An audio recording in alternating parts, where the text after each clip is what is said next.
Welcome to my new favorite car in the world. But let me explain. The fact is, I've got this car for one whole week, and in that time I have used that much fuel, that much, and therefore it's cost me that much rand to run, and so now I love it.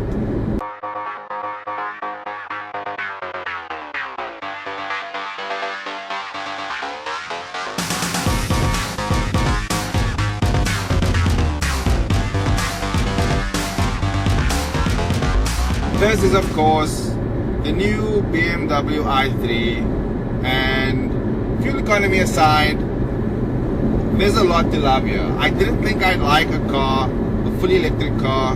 Full disclaimer, it is the range extended hybrid model. I don't even call it a hybrid because you don't really need that petrol motor at all.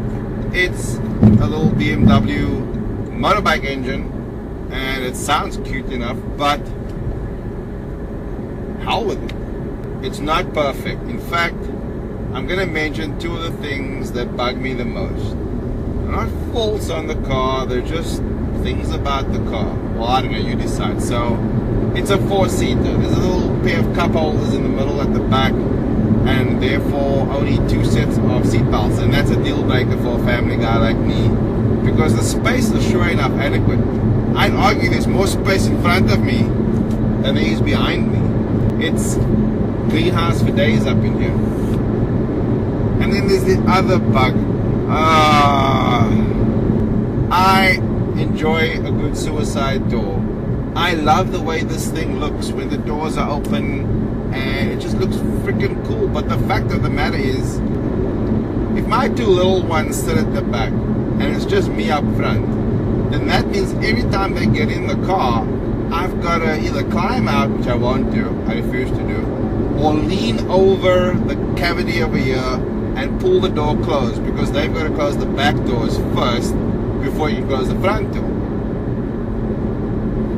And I know it sounds like a small niggle, but the fact is, it is a pain in my ass. For just over 550,000 rand, the fact is, I think you get a lot of exciting car here. At 550,000 rand, it's not cheap. You don't buy it because you're going to save money in the long run either, but the fact of the matter is you really and truly do. Over one night's charge, I used about 30 units at home, and that worked out to about 50 rand.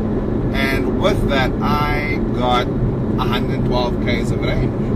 That's extremely cheap. That's 50 cents. Please keep right in 1 kilometer and continue to follow N2 towards Cape Town. It's embarrassing.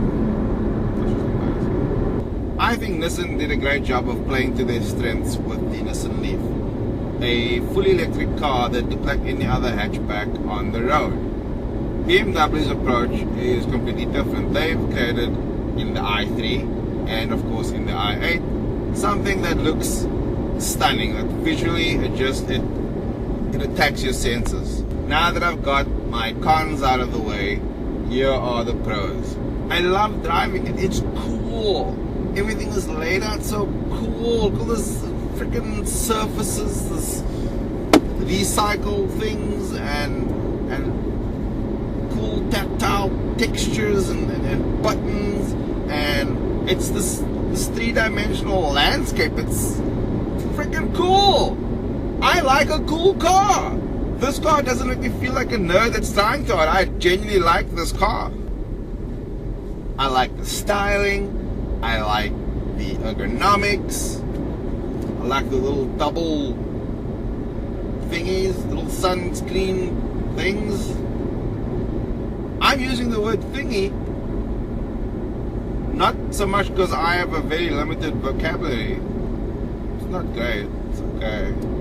But I'm using it because that's literally what they fill this car with. Thingies, there are thingies everywhere.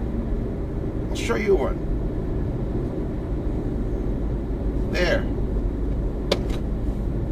I did that with a button.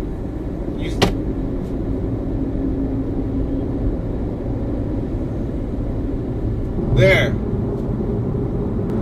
So range anxiety is not a real issue on this thing. It's got a 9-liter fuel tank to help you out when you do feel like you're approaching zero range on electric power. Having said that, you can charge it at home, overnight. There's a couple of places you can have them quick charge. In fact, there's more and more. In Cape Town alone, there's a couple more stations that have rolled out, and that will charge your BMWs, your Nissan Leafs, some other stuff.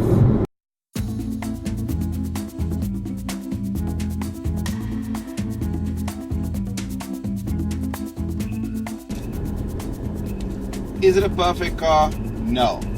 Is it worth the price of admission at just over R500,000? I believe it is.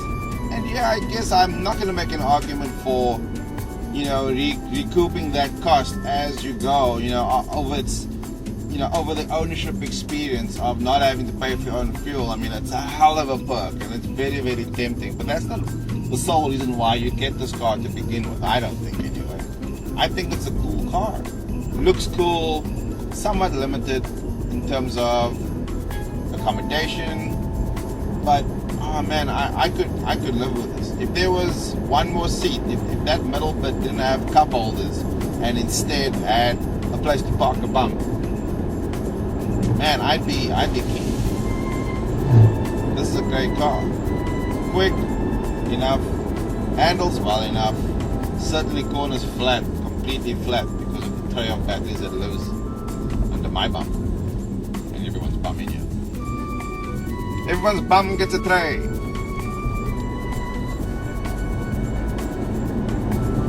Literally power.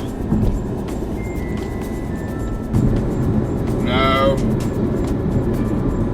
Now keep right. No.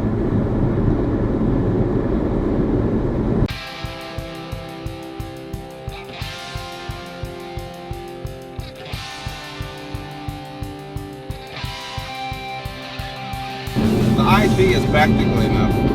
Room for 4 comfortably, decent sized boot, another little nose boot thing where you can stick your leaves when you have to.